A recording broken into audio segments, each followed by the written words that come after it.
Okay, so like I said, you said you were going to, you had a mortgage, Freddie Mae, Freddie Mac, they set up a receiver, set up a trust. Are you paying anything to them at all at this point?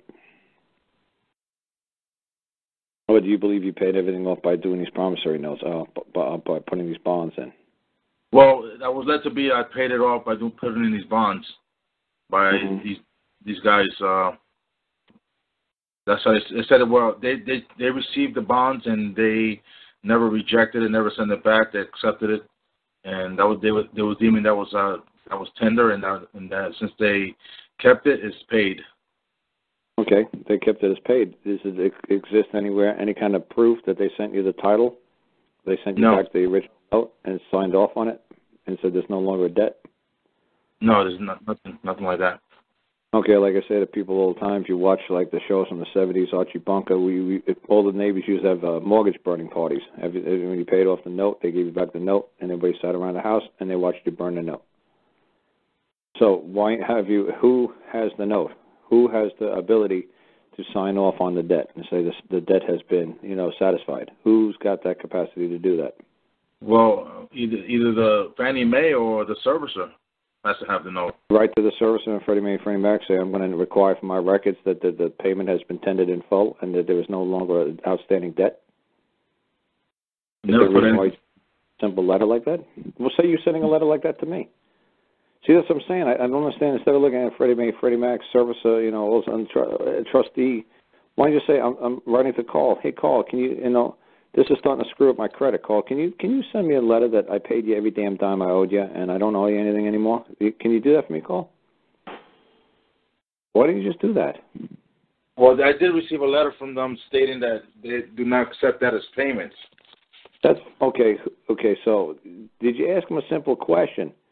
Has the debt been satisfied, yes or no? And then ask them why they believe that the debt hasn't been satisfied after you sent them the instruments that you sent them. Say Exhibit A, a copy of Exhibit A, a copy of Exhibit B. Ask them. Oh, that's what I should do, huh? Now, instead of guess, ask them. Yeah. It doesn't hurt to ask. It hurts if you don't ask. It doesn't hurt to ask these people.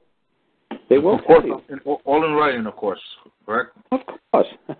Takes 2 Dude, you back it up to the 4-hour, 15-minute mark. I talked from 4 hour, 15 minutes to you to 03 to 012. It took me 9 seconds to say it. Yeah, with a paper, pen, and ink. Yeah, 9 seconds worth of writing it on a postcard. I think you can handle it.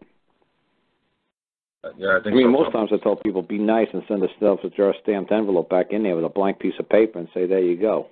I put a stamp on it and everything. Can you just answer me?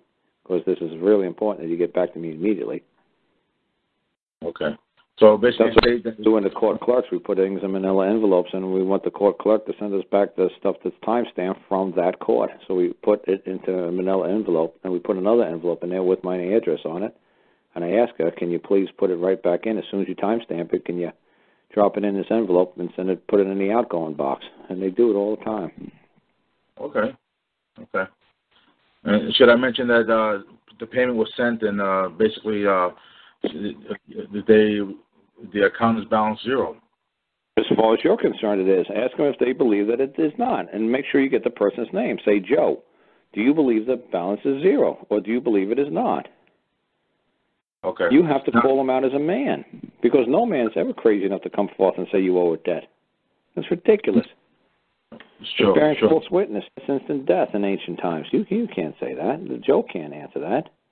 Should I send it to the man who's a lawyer, or send it to the man of Fannie Mae or the servicer? You can send it to the receiver. You can send it to the trustee. That's fine. Okay. I'll send it to all three, CC all of them? Yeah, you could do that, man. Yeah, but you got to call out each one at a time. But you could send 3 letters. Say, hi, Bob, da-da-da-da, and then CC it to Abe and CC it to Charlie, and then send a letter to Bob that says, hi, Abe, da-da-da-da-da, CC Bob, CC Charlie. So all 3 see that you're sending it to all 3 of them, but each one has their own separate name on it. You're calling out each man, one at a time.